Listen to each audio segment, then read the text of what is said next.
اللہ کے نبی صلی اللہ علیہ وآلہ وسلم نے فرمایا، صلو کما رأیتمونی اصلی، جس طرح مجھے نماز پڑھتے دیکھتے ہو اسی طرح نماز پڑھو۔ تو اس حدیث کی تفسیر یہ ہے کہ مرد اور عورت کی نماز میں کوئی فرق نہیں۔ تو آئیے نماز کا پریکٹیکل طریقہ اسٹیپ بائی اسٹیپ دیکھتے ہیں، جانتے ہیں اور اس کی تسبیحات کو بھی تجوید کے ساتھ پڑھنے کی کوشش کرتے ہیں۔ نماز کے پڑھنے میں جو سب سے پہلا مرحلہ آتا ہے وہ ہے نیت، نماز کی نیت کرنا۔ کچھ لوگ بول کے نیت جو ہے وہ باندھتے ہیں، لیکن یہ عمل اللہ کے نبی صلی اللہ علیہ وسلم سے ثابت نہیں۔ نماز دل کے ارادے کا نام ہے، انما الاعمال بالنیات، عمل کا دار و مدار نیت پر ہے۔ اب سوال یہ پیدا ہوتا ہے کہ نماز کی جو نیت ہے اسے کیسے کریں؟ تو نماز کی نیت صرف دل میں کی جاتی ہے۔ تو اس طرح کے الفاظ اپنے زبان سے دہرانا اللہ کے نبی صلی اللہ علیہ وسلم سے ثابت نہیں۔ نماز پڑھنے میں جو دوسرا اسٹیپ ہے وہ ہے قیام کرنا۔ قیام کرتے وقت آپ نے اپنی نگاہ سجدہ گاہ پہ رکھنی ہے۔ پھر کھڑے ہونے کا طریقہ یہ ہے، قیام کی حالت میں نہ اپنے پاؤں کو بہت کھولیں نہ ملائیں، بس ایک درمیانی طریقے سے کھڑے ہوں۔ پھر تکبیر اولیٰ لگائیں۔ تکبیر اولیٰ کسے کہتے ہیں؟ تکبیر اولیٰ جس سے نماز کا آغاز کیا جاتا ہے۔ اللہ اکبر کہہ کے اپنے ہاتھوں کو آپ بلند کریں۔ سوال یہ پیدا ہوتا ہے کہ ہاتھ کہاں تک بلند کیے جائیں؟ تو ہاتھوں کو بلند کرنے کے 3 طریقے ہیں۔ پہلا کندھوں تک، دوسرا کانوں تک، اور تیسرا کندھوں اور کانوں کے بیچ میں انگلیوں کو سیدھا رکھیں۔ یہ 3 طریقے حدیث میں آتے ہیں۔ ہاتھوں کو نہ بہت پھیلائیں اور نہ انگلیوں کو بہت بند کریں، بس ایک درمیانی مقدار پر ہاتھوں کو کھولیں۔ یہ طریقہ آپ لوگ دیکھ رہے ہیں کہ اپنے انگوٹھوں سے کانوں کی لو کو چھوا جائے، اس طرح اللہ کے نبی صلی اللہ علیہ وسلم سے ثابت نہیں۔ تکبیر اولیٰ کے بعد آپ نے اپنے ہاتھوں کو سینے پہ باندھنا ہے۔ سینے پہ باندھنے کے بھی 3 طریقے ہیں، جیسے اس پکچر میں دکھایا جا رہا ہے کہ اپنے الٹے ہاتھ پر آپ سیدھے ہاتھ کو رکھیں، جیسے اس پکچر میں دکھا رہے ہیں، اور دوسرا طریقہ یہ ہے کہ اپنے الٹے ہاتھ کو سیدھے ہاتھ سے پکڑ لیجئے، اور نمبر 3 ہے کہ اپنی دائیں زرہ کو بائیں زرہ کے اوپر رکھیں، اور زرہ کا مطلب ہوتا ہے کونی سے لے کے انگلی تک کا حصہ۔ ہاتھوں کو سینے پہ باندھنے کے بعد ثنا پڑھیں، تعاوذ تسمیہ پڑھیں، سورۃ الفاتحہ پڑھیں، اور اس کے بعد قرآن کی کوئی سی بھی سورت کی تلاوت کریں۔ اس کے بعد رکوع میں جانے سے پہلے آپ کو رفع یدین کرنا ہے، یعنی جو پکچر میں آپ کو دکھایا جا رہا ہے اس میں کوئی سا بھی ایک طریقہ اختیار کرتے ہوئے آپ نے رفع یدین کرنا ہے۔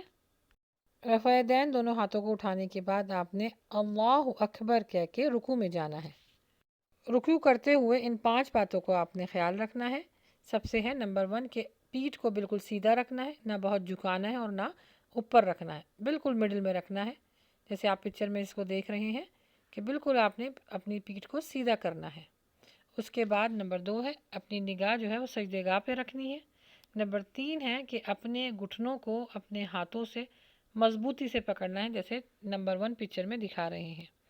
نمبر 3 ہے اس کا طریقہ، اپنی جو بازو ہیں اور آپ کے جو ہاتھ ہیں ان کو بالکل اسٹریٹ رکھنا ہے، اور سبحان ربی العظیم 3 دفعہ پڑھتے ہوئے پھر اس کے بعد ان تسبیحات کو بھی پڑھیں، سبحانک اللہم ربنا وبحمدک اللہم اغفر لی سبحان سبحان قدوس رب الملائکۃ والروح۔ پھر رکوع سے اٹھتے وقت یہ دعا پڑھیں، سمیع اللہ لمن حمدہ۔ رکوع سے اٹھنے کے بعد آپ نے پھر ایک دفعہ رفع یدین کرنا ہے، اور یہ تینوں طریقوں میں سے کوئی ایک طریقہ اختیار کر لیجئے۔ اس کے بعد آپ نے پڑھنا ہے اور ربنا ولک الحمد۔ قومے کی حالت میں کھڑے کھڑے آپ نے یہ دعا اور پڑھنی ہے، اور ربنا ولک الحمد حمدا کثیرا طیبا مبارکا فیہ۔ دعاؤں کا اہتمام کرنے کے بعد اب آپ نے کرنا ہے سجدہ۔ رکوع کیا، سیدھی کھڑی ہو گئی، اب آپ سجدے میں چلی گئی۔ سجدہ کرتے ہوئے آپ نے پہلے اپنے ہاتھ زمین پہ رکھنے ہیں، پھر گھٹنے۔ سجدہ کرتے ہوئے آپ نے 7 باتوں پر ضروری عمل کرنا ہے۔ نمبر 1، کانوں کو ہاتھ کے یا کندھوں کے درمیان رکھیں جیسے رکوع میں رکھا تھا۔ نمبر 2 ہے کونیوں کو اپنے پھیلائیے جیسے تصویر میں دکھایا جا رہا ہے۔ نمبر 3 ہے اپنی پنڈلیوں کو ملائیے جس طرح اس تصویر میں دکھا رہے ہیں، اور انگلیوں کو قبلہ رخ کیجیے۔ پیٹ، ران اور پنڈلی ان تینوں کو ایک دوسرے سے جدا کیجیے جیسے اس پکچر میں دکھا رہے ہیں، اور ہاتھوں کو نہ بہت ٹیڑھا کریں، بالکل سیدھ میں آپ نے رکھنا ہے قبلہ رخ۔ سجدہ کرتے ہوئے آپ نے اپنی جسم کی 7 ہڈیوں کو زمین پر لگانا ہے، ناک اور ماتھے کی 1 ہڈی، دونوں ہاتھ، دونوں گھٹنے اور دونوں پاؤں۔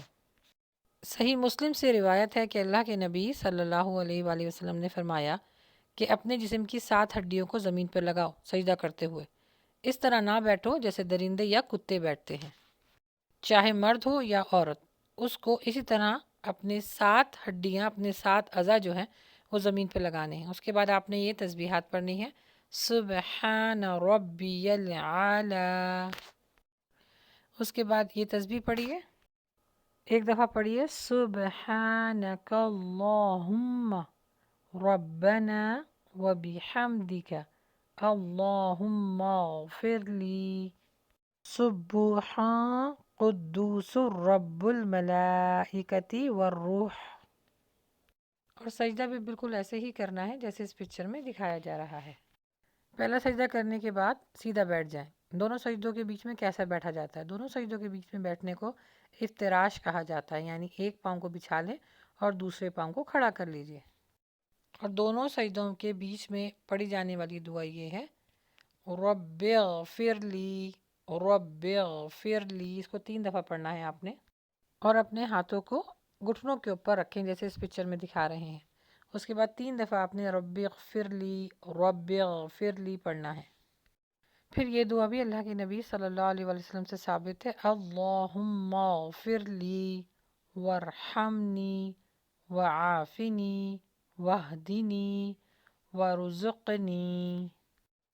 اس کے بعد دوسرا سجدہ کیجیے، اور دوسرے سجدے میں بھی آپ نے یہی تسبیحات پڑھنی ہے۔ دونوں سجدوں کے بیچ میں بیٹھنے کی حالت آپ کی اس طرح ہونا چاہیے جیسے اس پکچر میں دکھا رہے ہیں کہ پہلے سجدہ کیا، پھر اس کے بعد ہم سیدھا بیٹھ کے، اس کو جلسہ کہا جاتا ہے، پھر ساری تسبیحات پڑھی، پھر دوسرا سجدہ کیا۔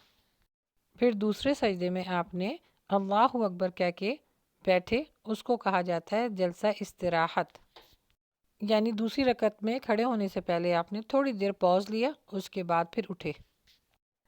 بہت جلدی نہیں کرنا کہ آپ نے جیسے ہی دوسرا سجدہ کیا اور فوراً کھڑے ہو گئے، اللہ کے نبی صلی اللہ علیہ وسلم سے ثابت نہیں۔ اطمینان سے بیٹھیں اور اس کے بعد پھر دوسری رکعت کے لیے کھڑے ہو جائیں۔ دوسری رکعت میں بھی کھڑے ہوتے وقت آپ نے پہلے اپنے ہاتھ لگانے ہیں اور اس کے بعد اپنے گھٹنوں کو زمین سے اٹھا لینا ہے۔ اب دوبارہ کھڑے ہو جائیے دوسری رکعت کے لیے، جیسے پہلی رکعت مکمل کی تھی اسی طرح دوسری رکعت کو بھی مکمل کیجیے۔ نماز میں اب مرحلہ آتا ہے تشہد یعنی اتحیات پڑھنے کا۔ جب آپ بیٹھ جاتے ہیں دوسری رکعت میں تو بیٹھنے کا طریقہ یہ ہے، جیسے آپ کو پکچر میں دکھایا جا رہا ہے، اس کو بولتے ہیں تورک، یعنی الٹا پاؤں آپ نے اپنے سیدھے پاؤں کے نیچے سے نکالا اور سیدھے پاؤں کو اس طرح کھڑا کیا کہ اس کی انگلیاں جو ہیں وہ قبلہ رخ رہیں۔ اتحیات پڑھنے کے لیے آپ نے انگلی کو، جیسے ہی آپ بیٹھیں گے اپنی انگلی کو اٹھا لیجئے، شہادت کی انگلی کو، اور اس کو دیکھنا شروع کر دیجئے۔ اچھا، شہادت کی انگلی یعنی جو ہم جس سے اشارہ کرتے ہیں اس کے 3 طریقے ہیں۔ جس طرح آپ کو یہ دکھایا جا رہا ہے حلقہ بنانا، آپ اس طرح بھی انگلی کو رکھ سکتے ہیں، اور اتحیات پڑھتے وقت اپنی انگلی میں تھوڑا سا خم رکھیں۔ اس کے بعد پھر یہ جو دوسرا طریقہ آپ کو بتایا جا رہا ہے، انگوٹھے سے انگلی کی جڑ پر آپ انگوٹھا رکھیں، تب بھی آپ جو اتحیات پڑھ سکتے ہیں اس طریقے سے، اور بالکل اسٹریٹ کر کے تینوں انگلیوں کو بند کر کے اور انگوٹھا تینوں انگلیوں کے بیچ والی انگلی پہ رکھ کر اور شہادت کی انگلی پہ تھوڑا سا خم دے کر آپ جو ہے وہ اتحیات پڑھنا شروع کر دیں۔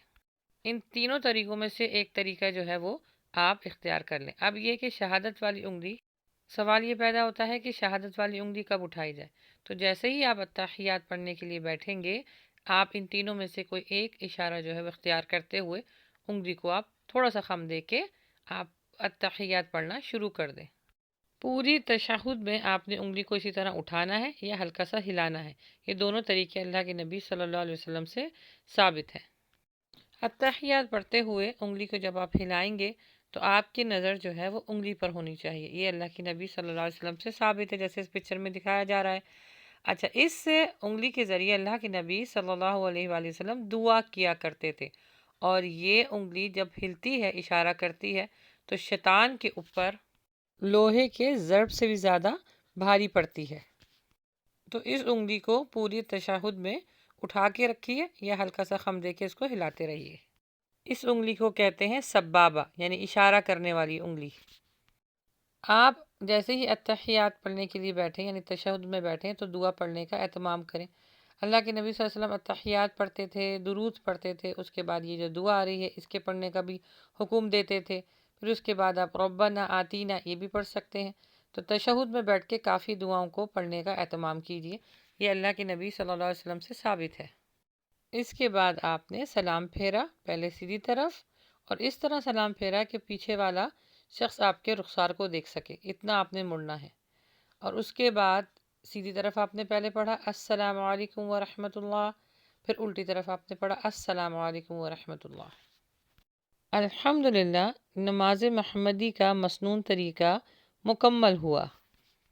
اس کی بعد والے ویڈیو پہ انشاءاللہ ہم آپ کے ساتھ شیئر کریں گے تجوید تسبیحات کی، اس کا مکمل ترجمہ بھی جانیں گے انشاءاللہ۔ بس اللہ سبحانہ و تعالی ہمیں صحیح نماز پڑھنے کی توفیق عطا فرمائے، آمین۔